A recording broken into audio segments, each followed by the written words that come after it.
This is a national emergency. Please listen closely for further instructions that may save your life. This is not a test. I repeat, this is not a test. This is emergency information about the zombie infection spreading all over the United States. Affected counties are all of the United States and Alaska. Nearby countries have also reported sightings of these zombies in the following areas: Vancouver in Canada and all of Mexico.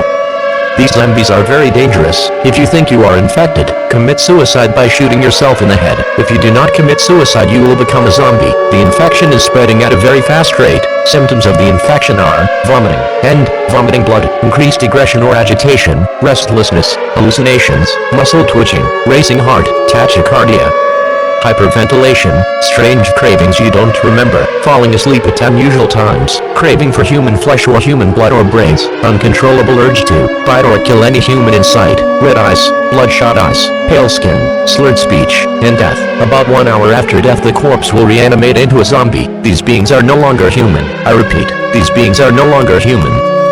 All normal broadcasting is discontinued until further notice. This alert remains in effect until further notice. The emergency broadcast system has been activated. I repeat, the emergency broadcast system has been activated. For more information about this event, stay tuned on channel WAP 10. This concludes all use of the emergency broadcast system. This message will repeat.